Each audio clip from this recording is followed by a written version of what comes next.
Okay, starting in 3, 2, 1.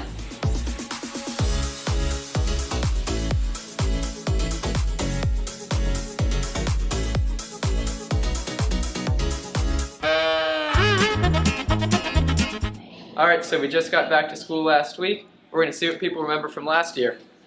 Yeah. This is the first week back at school, right? Yep.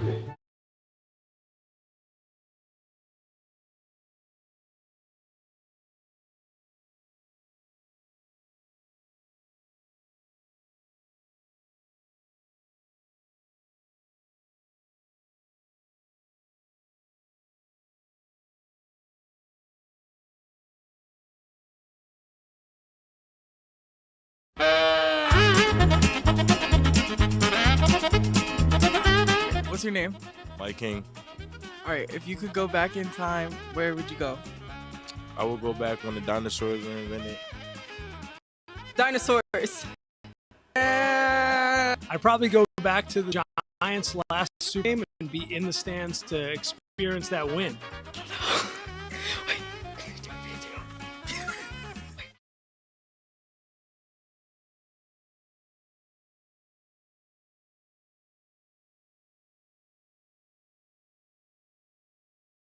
School video. But we don't have to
Good morning, everyone. Today is Wednesday, September 11th. Today is also Cycle Day 2. Please rise for the Pledge of Allegiance. I pledge allegiance to the flag of the United States of America and to the republic for which it stands, one nation, under God, indivisible, with liberty and justice for all.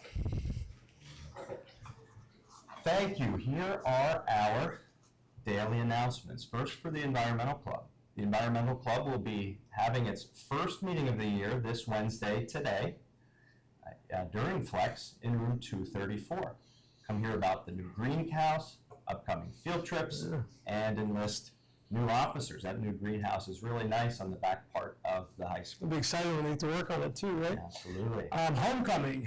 There will be a 10-minute meeting in the auditorium during AP next Tuesday to discuss the homecoming dance and ticket sales. Any student interested coming to the homecoming dance is encouraged to attend. Seniors, you will have the chance to vote for the homecoming court. That's exciting. Yeah, it is. It was a good time last year as well. Absolutely. The Chess Club will be holding its first meeting after school on Friday, September 20th. We will be meeting in room 111 to discuss the club fair and what days that we can meet this school year. Anyone interested in joining the club is welcome to attend. Digital tickets. Any student attending athletic events may now purchase their tickets in advance to avoid the lines. That sounds awesome, actually. Simply visit the EP Athletics box office by using the QR code to buy tickets to any of our athletic events. The box office link and athletic schedules are also on the athletic website. Already preparing for winter sports. Girls basketball open gym is today and tomorrow from 5:30 to 7. Mr. Jehuda, are you going to join that? Hopefully sometimes I will. I like to shoot around. Drain some threes. Anybody interested in playing is welcome to attend. In EP Sports, we have boys soccer is away at Big Spring. JV starts at 5:30 and varsity starts at 7. Girls soccer is home against Big Springs, starting at 7:30 tonight. That's it for today's announcements. Want to share a few remarks, Mr. Jehuda and I, however, before we adjourn, and highlight the fact that today is September 11th, and today, by an act of Congress, is Patriot Day. Today is the 23rd anniversary of the terrorist attacks of September 11th, 2001. Mr. Jehuda, I don't know about you, but I feel like around the 15-year mark anniversary, or about 10 years ago or so, there started to become, I don't know if I would call it a confusion or just a wondering of how we should commemorate or remember that day. You know, in schools, a lot of students increasingly throughout the years weren't alive. So I think, you know, there was also efforts to honor first responders, but I've felt a marked resurgence in an effort to try to commemorate the events of that day, and that actually includes a new Pennsylvania law that was passed this summer, which includes a mandatory moment of silence, which we will observe here in a few minutes, and in future years, deliberate instruction about the events of that day. The state's putting together a toolkit to help teachers in that effort. So just shy of 3,000 people lost their lives that day in New York, in Washington, D.C., and in a remote field in western Pennsylvania. Many were fire and police, EMS or rescue, and anyone in our building, students or staff or otherwise, who participate as first responders. Thank you. I think it's hard to underestimate how much of an inflection point that singular day was in our history. That subsequently we fought two of America's longest wars, one in Afghanistan and one in Iraq. And to anyone on our staff, and there are a few who have served in the armed forces or continue to, or any students who plan to enlist in the armed forces, or even in the NJROTC program, we want to say thank you for your service as well. I'd like to hear briefly, before Mr. Jehuda shares a few remarks, just as the clock ticks slowly here this morning, to hold the following minutes in solemn remembrance. And there are 6 that at 8:46, American Airlines Flight 11 crashed into the North Tower of the World Trade Center in New York. At 9:03, United Airlines Flight 175 crashed into the South Tower of the World Trade Center. At 9:37, American Airlines Flight 77 crashed into the Pentagon, the headquarters of our National Defense Department. At 9:59, at the South Tower, which was the second of the towers to be hit, crashed to the ground. At 10:03, United Flight 93, likely bound for Washington, was brought down in Shanksville, Pennsylvania. And at 10:28, the North Tower, which stood over 1,300 feet since 1973, crashed to the ground as well. To teachers on our staff old enough to remember where you were, today's Wacky Wednesday question actually has to do with, if you had a time machine, where would you go, what would you do? And I'd encourage you to the extent that you're comfortable or can, to share where you were. I myself, Mr. Jehoda, was in a high school pre-calculus class with my teacher, Mr. Alex. I remember the principal, Mr. Willard, coming over the PA announcements 3 minutes before the end of the second block, saying with a really shaky voice that there had been terrorist attacks, and he was very brief with his remarks. Asked everybody not to turn on the televisions. At that time, every classroom had cable television. So we were just utterly confused. I remember locking eyes with my teacher, and in a few minutes, the halls at the change of class were almost silent. I went to phys ed class, and there was a TV in the locker room, and just couldn't believe the images that we were seeing.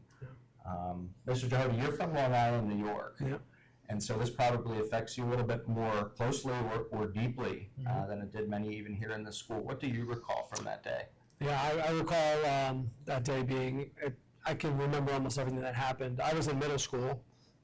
Cell phones weren't as big then yet. So like Dr. Bianchi said, every classroom had a cable television. I remember the principal going on saying that there was terrorist attack, same thing. Very brief at the World Trade Center, and then actually told teachers to turn on their TVs.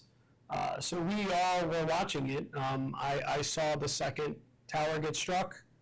I was in a public speaking class. We couldn't believe what we were watching.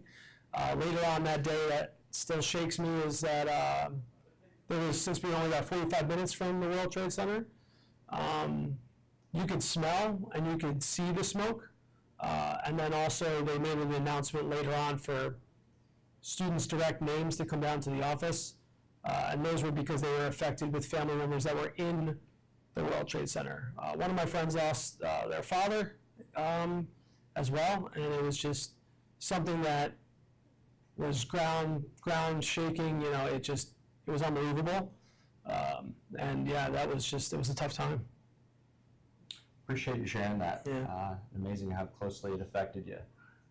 Some things transcend what we do here at school in terms of the learning, and I hope by dedicating a few minutes and cutting into first period, that's okay. And at this time, would encourage folks to share what their recollections and memories were.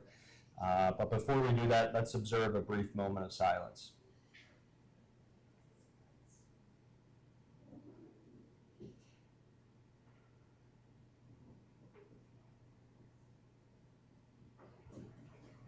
Thank you, everybody. Hope you have a great Wednesday.